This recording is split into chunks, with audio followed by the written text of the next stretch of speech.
Vous écoutez Samedi de lire avec l'auteur invité d'Amélie Boivin-Enfield.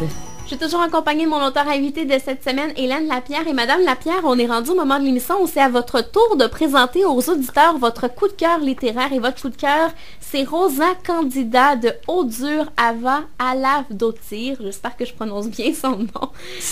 C'est pas un nom facile. Non, pas à chaque fois que je référais ce livre-là à quelqu'un, je disais Rosa Candida. Avec ça, vous allez le trouver en librairie. Mais je suis pas capable de vous dire son nom.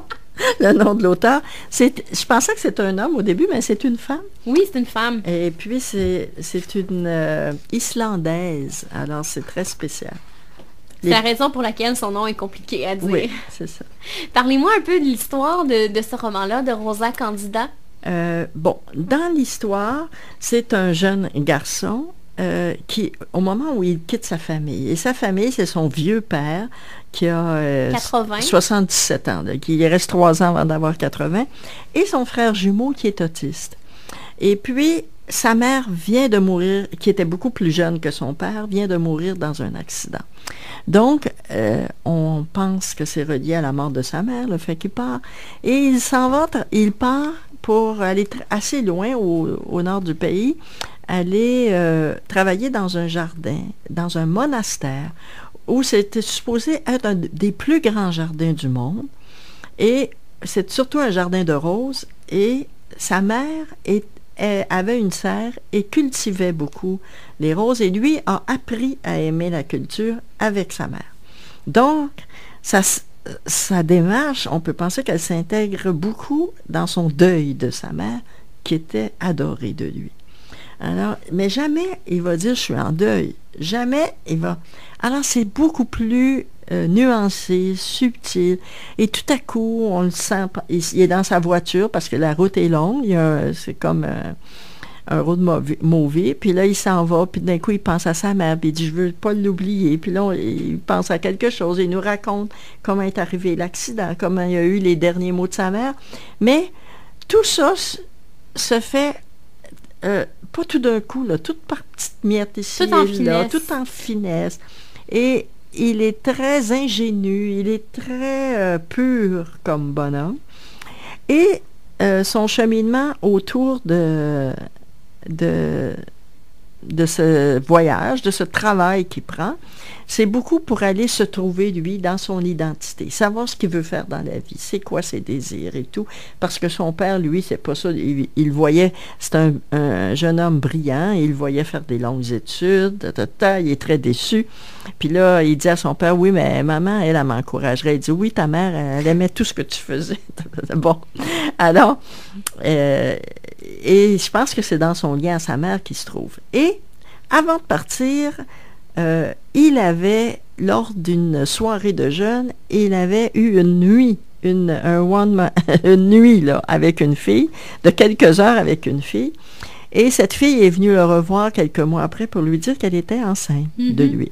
Alors, donc, il a une petite fille et une femme qui est la mère de cette petite fille-là, qu'il se trouve aussi à laisser, mais lui, il ne vit pas avec. Il la voit pas très, très souvent. Non. Ben non, il dit la petite est trop petite encore pour avoir besoin d'un père et tout. Mais pendant qu'il est là-bas avec les jardins, cette fille le contacte et lui dit « Je suis en train de faire mes études et ça ferait mon affaire si tu pouvais t'occuper de la petite pendant que je fais ma thèse. » Alors, tout ça vient se rajouter. Lui, on le voit dans son premier contact avec sa fille, il apprend à aimer sa fille. C'est de toute beauté. Et ce qui est beau, c'est qu'il part avec des petites semences, des roses candidates de sa maman, des roses à 8 pétales. Une rose très particulière qu'il traîne tout le long de son voyage. Il arrose ses petites boutures. Puis, alors, mais c'est à la fois cocasse, c'est humoristique. Il y a des bouts où tu ris. Et c'est touchant, mais c'est pas larmoyant du tout. C'est pas mièvre, c'est fin. C'est très fin et très doux en même temps. Je trouve qu'il y a une grande pureté dans ce livre. Je trouvais ça un livre parfait. C'est vrai il a remporté, c'est pas pour rien qu'il a remporté 12 prix. Ah oui. C'était la sélection littéraire. Ce prix, c'est le livre de l'auteur qui a connu le plus grand succès. Il est connu pour ce roman-là. Ah oui. Cet auteur-là. Ah oui. Et vous l'avez découvert comment, Rosa Candida? Moi, c'est à partir probablement d'une critique dans les journaux, parce que je lis toujours les critiques littéraires. C'est là que je vais chercher souvent mes lectures. Et moi, je me dirige toujours vers les critiques et de livres qui traitent de relations intimes. Hein? Mm-hmm. Et c'est mon On retrouve la psychologue. Oui, c'est mon créneau. Alors, c'est ces livres-là que j'aime toujours le plus. Alors, mais je suis exigeante, il faut que ça soit bien fait. Si vous n'y croyez pas... Non, ça marche pas. Tu sais, mais celui-là, c'est vraiment bien fait. Tout le monde va avoir plaisir à lire ça. C'est doux, c'est tendre, c'est drôle, c'est original aussi. Son propos est original. C'est cocasse souvent. Oui. Et on connaît aussi, c'est très toute l'Islande et les laves de l'Islande, le pays, on a accès à ce pays-là aussi. Et aux langues compliquées de ce pays-là. C'est très intéressant. Aviez-vous choisi un extrait que vous vouliez lire aux auditeurs? Je trouvais ça très difficile de choisir un extrait parce que c'est un style, j'en avais quelques affaires, mais tu sais, c'est des phrases... Il faut vraiment entrer dans l'histoire. Je comprends c'est dur à sortir un extrait. C'est pas nécessairement un livre qui a des...